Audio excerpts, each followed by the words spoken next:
and I will keep the chat open, and I'm going to mute everybody.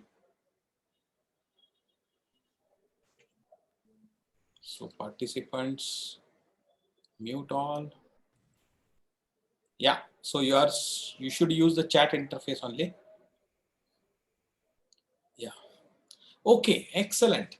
So today what we are going to look at are some different dimensions of chess. Okay. So we are going to, next 3 weeks, it is going to be, we live in a 3-dimensional world, we say, right? And I guess you know what it means in the physical world when we live in 3 dimensions. Now, similarly, chess also can be thought of as in 3 dimensions. Actually, there are many dimensions, but 3 are main dimensions.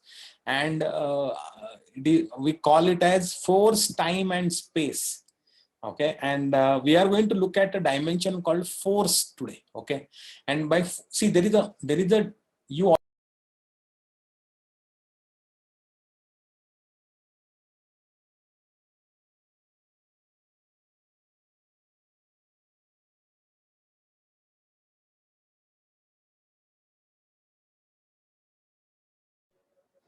Can you hear me? Great, fine. I will go back to my pinned video. So there was small network glitch. Okay, all right. Yeah, back. So what I was saying is force dimension, and force dimension means what is there going on in the chat? Let me see. Hey, don't use caps, all caps. It looks very, very.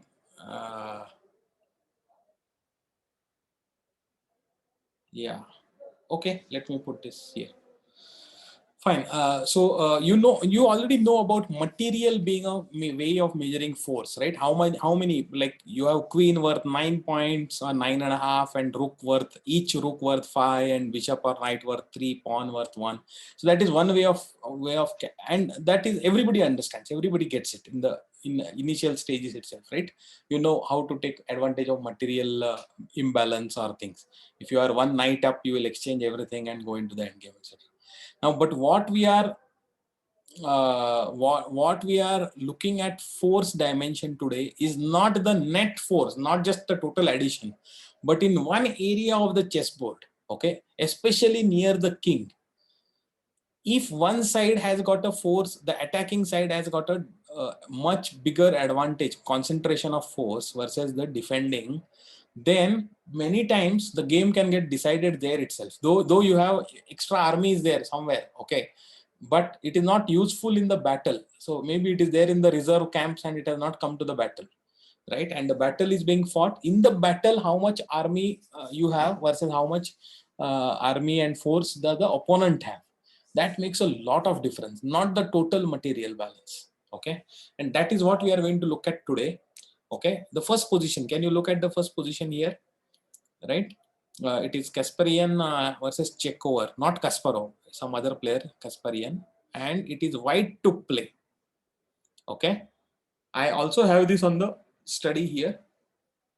I've created a study out of it. So this is white to play, and okay, Anup is suggesting bishop takes h7, and what will happen if king takes h7? Queen h5. Okay, good. And then we will see this solution, but first observe what is the condition that is there. Okay, yeah, it is there written on that study, correct? You can see it, I guess. So but first observe what is there. Okay, first observe what is there. The knight, which normally is on f6, okay, that has got displaced, and that is a very good defensive piece, but that has got displaced. Why? Because the pawn has advanced from g4 to g5, and this creates a lot of problems for black. Okay, otherwise he would have been quite okay if the knight was on f6, but now because the knight is not on f6, notice the things of the position, but this is not Greek gift, by the way. This is a similar to thing, but I will come to the Greek gift next one. Okay, but this is similar. But rook has got an open f file. From white's perspective, the file is open. Okay, So half open file. The white knight has retreated to e1 from f3, allowing the queen to go to h5, and there is no black knight. Otherwise, if black knight is there, the queen can never land on h5, right?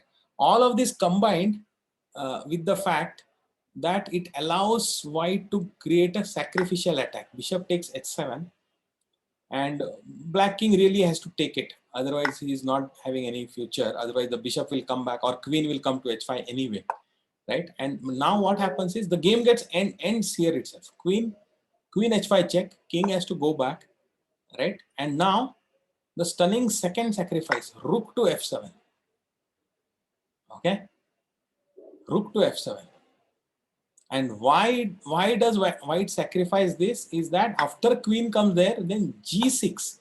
G6 not only attacking the queen, but also putting a putting like a metal iron what do you call hook around the black king's neck. Now the black king has got no way to escape, and next move whatever black does, okay, at the most he can sacrifice the queen for just to extend by one move, but beyond that it cannot do anything, and queen will come to h7 and deliver a checkmate, right? So yeah, so you saw how powerful it was. I mean, the attack suddenly so it, and you have to, that's why you have to calculate. It is not that there is a bishop on f8. It is kind of defending g7. There is a knight on e8, which is also defending g7, right? So it is not that black does not have any pieces around the king. It has got a knight and bishop, but many times when they are displaced like this, the knight on f6 and the bishop on f8 would have been excellent. Then there is no problem. Okay, but because the knight has got displaced now, though the knight and bishop are there, they are totally useless, because what happens is they are controlling g7 while the entire attack happens on h7 and f7, right? So this can happen. That's why I mean, so you have to see, these are all great possibilities to see. Okay, so white is only attacking h7 and f7 and finishing off the game there, right? We'll just see it again. Bishop h7, right? King takes h7, queen h5, king g8, rook f7. Okay, even if the queen does not take the rook, someone might say, what happens if queen does not take the rook? Then also I play g6, and next move I'm threatening checkmate, right? No matter what you do, whether you take the rook or not, it is going to become a checkmate, right? So these kind of things, I will send you the link to this study. Again, go through it. If you want, you can always play through and find out other moves, etc. But it can happen this way, right? Let's go to the, yeah, go ahead, Arav, go ahead if you have a question.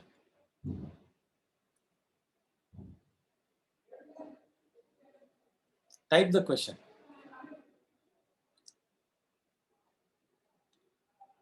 Go ahead. What is your question? Type it.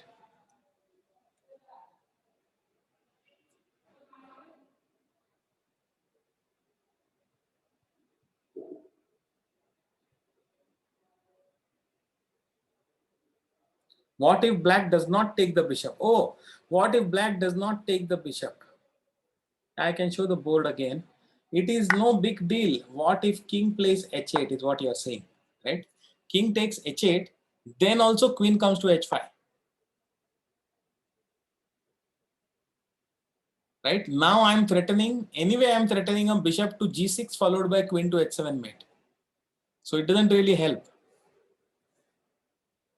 Okay, even if you put the pawn here, I will still take it. King comes here and then still this is checkmate. There is no time to go. Okay. Somebody is asking, what if the knight goes to f6 after thing? Queen h5 here, rook f7, g6.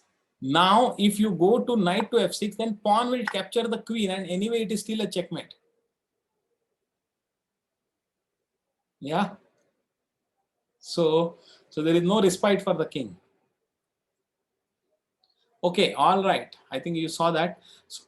So now let us go to the second position. Look at the second position. Okay.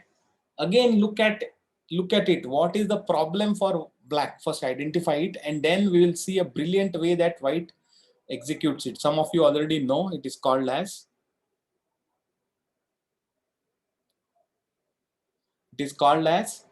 Greek gift sacrifice.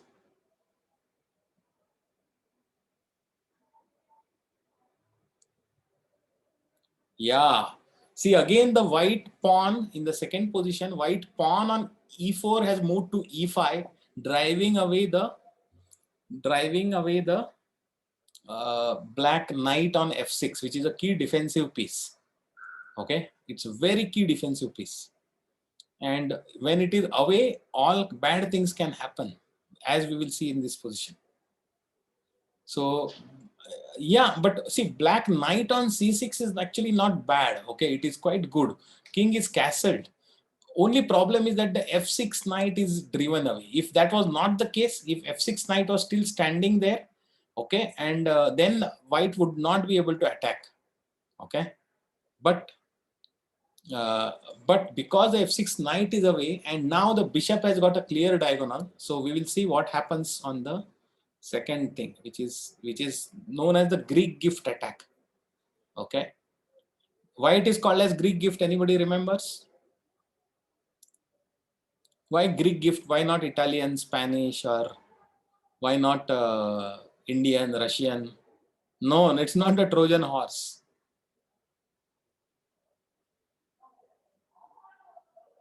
Yeah, it could possibly, but it is not. Most of the time, it is not. The knight is never sacrificed. Okay, the knight is not. Oh, because the El Greco. Remember Al Greco? Greco, the Italian player from the 15th century. He found it and he played it. Okay, back in 400 years ago. Okay, so that is why it is called as the Greek sacrifice. The Al Greco used to play it. Okay, so what is the thing in this position? Fantastic first move for white. Bishop takes h7, sacrifice. King has to take it. If king does not take it, then also white has got a free pawn and he's going to attack along the castle anyway. So king takes it. Then knight to g5 check. Okay, knight to g5 check. And there are two ways. If king goes to g8, we will see it what happens. Queen comes to h5, threatening queen h7 checkmate. So you have to make way for the king. So rook moves away and makes way for the king. Then queen h5, sorry, queen f7 first, queen h8, queen h4. Rook comes to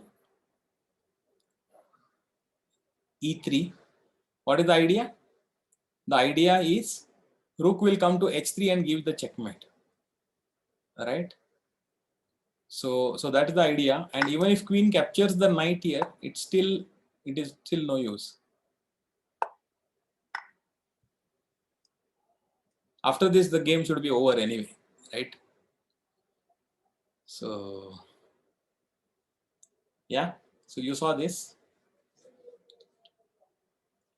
And what if the king, when the knight g5 came, what if the king did not go back? What if the king came up, knight to g6, right? Then queen to d3 check.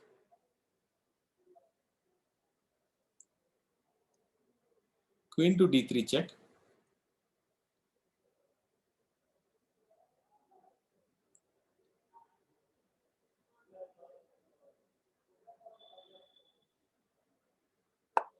Then f5. And now e takes f5. Pasa. Again giving a check. So king has to take it. And then rook takes e6 is checkmate.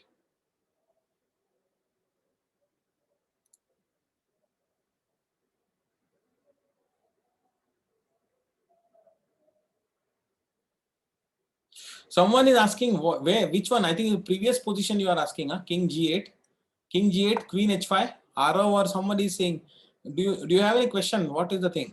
Okay, Arav, what is your question? Queen h5, then?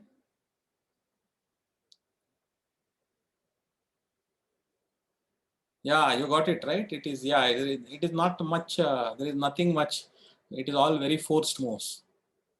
Anyone has any question on this one? Previous variation when the king was going to g8.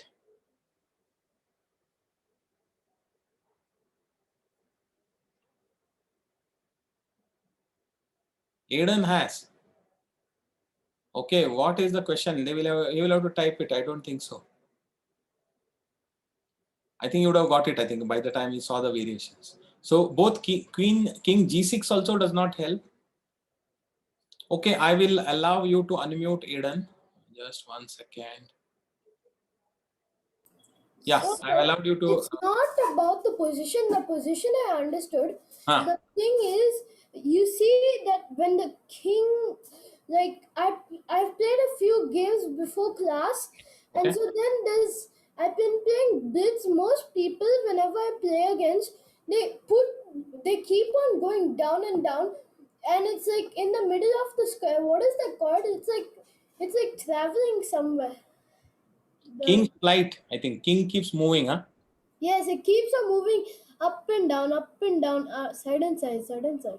So I don't know what, I mean, we'll have to see, but yeah, I mean, but if you play this well and if you calculate it well, then you get a mating attack here in Greek cube. Yeah, because most time, whenever kings move down and they don't stay where they're supposed to be, most of the time they get mated. Yeah, yeah, yeah. So Anup is asking what happens after rook e8. We saw, na? We saw after rook e8, queen takes f7 first. That is a very key move. Okay, otherwise your king will go to this one.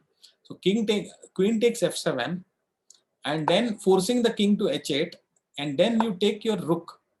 So now you have multiple ways of checkmating, right? Rook is coming to h3, and otherwise queen can come to things. So a lot of ways are there.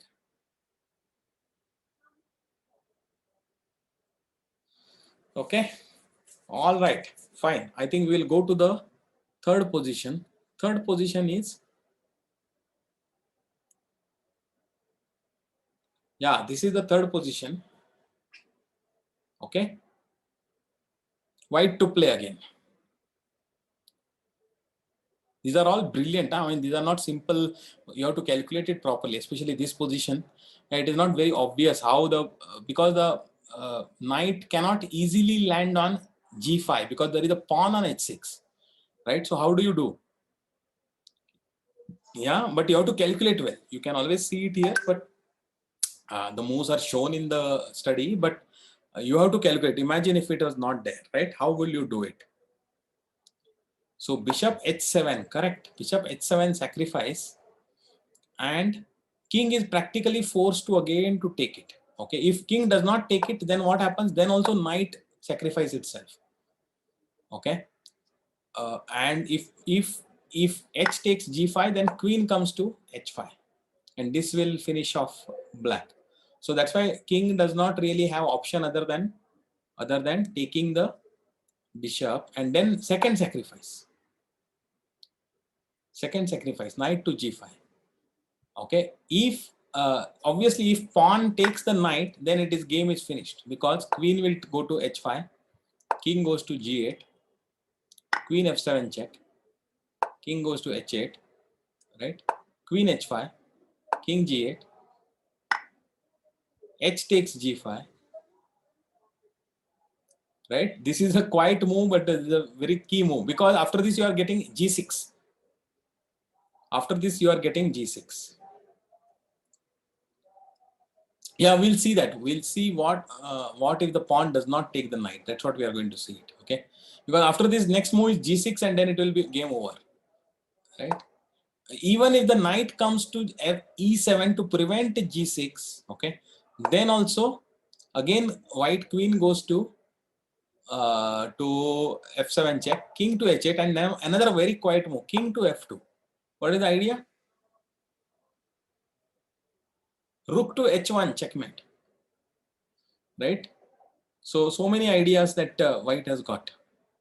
Rook to h1 is coming.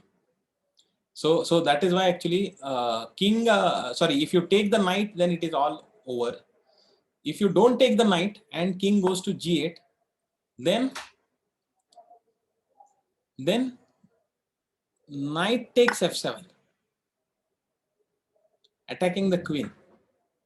Where will the queen go? Queen will go to either b8 or he will go to e7, right? He can go to c8 also. Okay. So queen b8 and knight takes h6, check. Okay.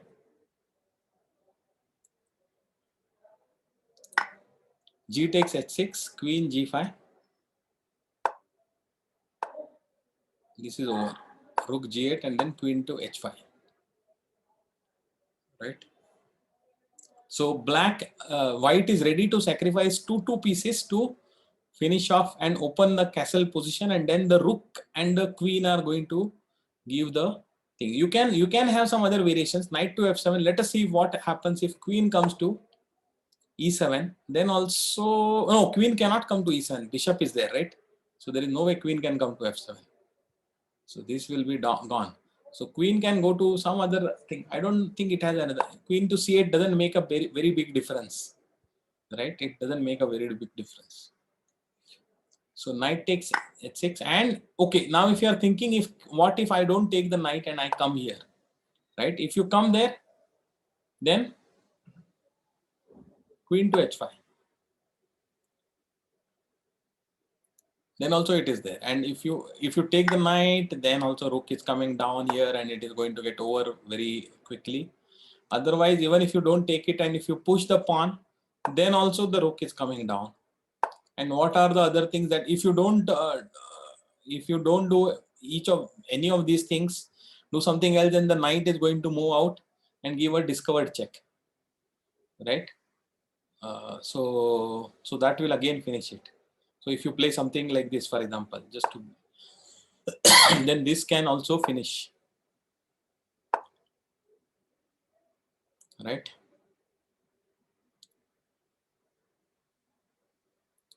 So a lot of ways that it can happen. So again, so there are we will see there are, so in the handout I have given, I am going to share the handout now. Okay, I'm going to share the handout, but I've given so many positions. Okay. And there is also number 4 is actually the black is attacking. That is also very interesting position and very slightly complicated, but very this one. Plus, yeah, I have also given some games and some more positions I have given. So please go through all of this so you will get a idea of how this attack works. So there are in fact I will share this study itself, so that in this study the first position numbers f1, f2, f3 all the way up to number 9, right, are the ones for the force. Okay, we will see what is one more. We will see it. I don't know, number 4 we will see it, or we'll see Laskar's position. Laskar was the world championship number 6, right? So this is a very famous thing where he introduced the double bishop sacrifice. Yeah, I will show the puzzle. I will show the puzzle. So here, this is the position where Lasker was playing white and Bauer was playing black. And Lasker was a young, just maybe 20, 21 years old at this point of time. And so he was just coming on the international screen and he introduced this double bishop sacrifice. Okay, so starts with white to play, starts with knight to h5. What he's saying is diverting the f6 knight. That is the key idea here. Okay, so black does take it in the game. Black took the knight. Okay, we'll see what happens if it does not take it. Okay, but this starts with the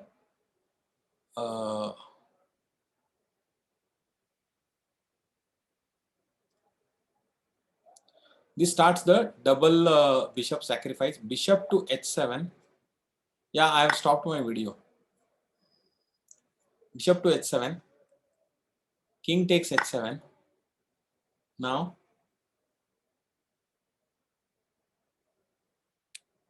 bishop, queen h5, king to g8, And now bishop takes g7, second bishop sacrifice. Second bishop sacrifice, right? King pretty much has to take it, otherwise queen h8 is coming. So there is no option other than king taking it, right? King taking it. And now queen to g4 check, king to h7, and now very quiet move, rook to h3. Sorry, rook to f3, right? So it doesn't help. After this, it doesn't help. If you play e5 also, rook to h3 is coming. Queen to h6. Queen to h6, then rook takes h6. Queen takes h6. So already queen is gone. And now queen to d7. So, I mean, it is not so easy. The opponent is also playing, because white has sacrificed two bishops, right? He can take the queen and still make it material equal, but queen to d7 after that. Now both the bishops are attacked. So both the bishops are attacked. So now one of them is going to fall. So whichever one he takes it, queen takes the other bishop, and now with this rook, one rook against one rook and queen against a rook and a bishop now, and the central pawns are all falling. So after this, Laskar won this easily. King e takes f4, queen takes b6, pinning the bishop, and if king goes to g7, then rook to f1. So now this pawn is also falling.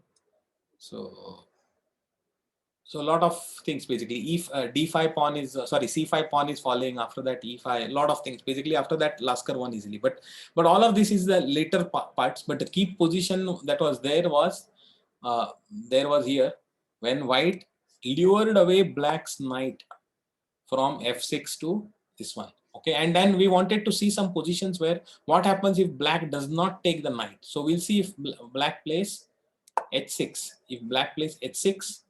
Then what happens? Then bishop takes f6. Black bishop takes f6. Knight takes f6. G takes f6. And now queen to g4. King to g8. That is the only move. King cannot come to h7. Right? King cannot come to h7. Queen to h4.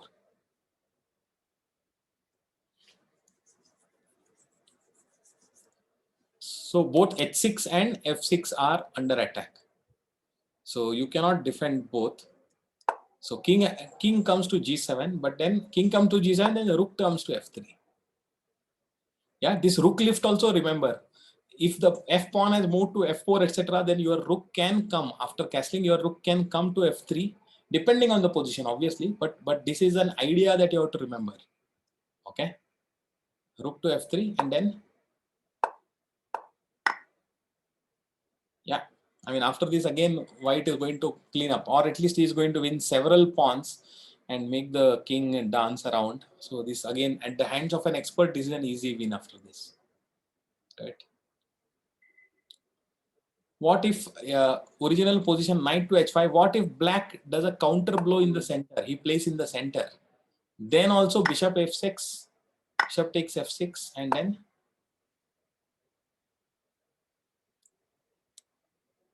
queen to g4. What is the threat? Knight to f6, taking the knight, knight taking the bishop is the threat, right?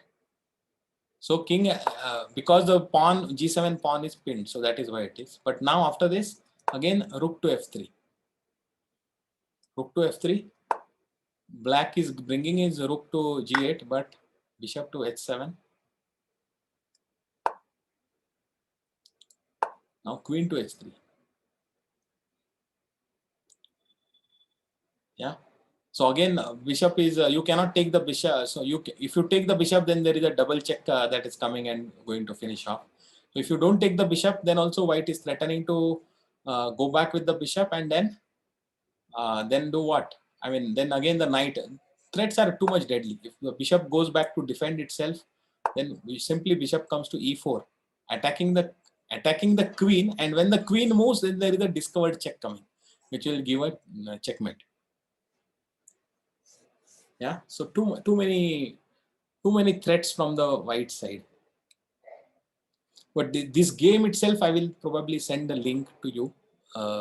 This game itself, it's worth watching. It's a very famous game, and this kind of this made people think that, oh, Laskar is a young man. This is a potential world champion. We might say, like when Carlsen came and young Carlsen was winning, and we were saying, right. Similarly, Laskar at that time was a new entrant to the scene, young person, and yeah. So like this, there are total 9 positions I have given. Last one is the exercise. Okay, let me see. Don't look at the solution that is there. I don't know. Please try to think. How can black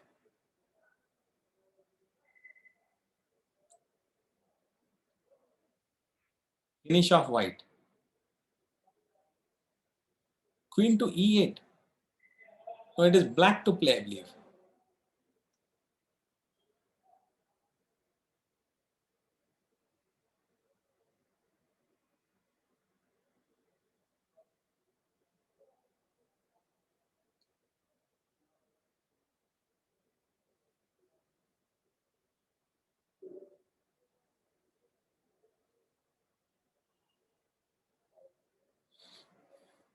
Queen to e8 will not work. Queen to g2, then rook will take it.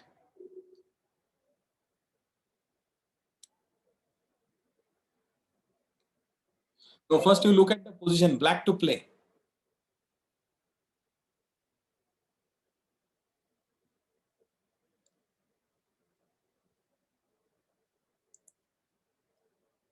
Bishop to g2. Yeah, bishop to g2 kind of works. Okay. Because now what is the only option is rook to g2. And then queen comes to f1. Then again only option rook to g1. Knight to g3 check. Again only option. You can't take it with the rook. You have to take it h takes g3 and then queen to h3. This checkmate. Yeah. So again, what is the thing is, idea is concentration of force. See here, black, knight, bishop and queen are very close to the white king and there is only one defender. And the queen, unfortunately, white's queen is not able to defend. So that many combinations happen because of such things. Okay. So, all right. So I hope you got a very good idea. There are many more, there are 4 more positions to look at it. I will send a handout immediately after this. So go through that, go through the study. I will send you the link. It has got all of those things made. So please look at it. You look at it alternative moves. You might have thinking that what happens this way, what happens that way. First is you try out yourself, think about it. Beyond that, you also have got the ability to use the engine to find out what happens. So this is up to you what you have to do it. But go through it and you will find very good, so many interesting ways that masters have done the attack. Okay. All right. I'm going to start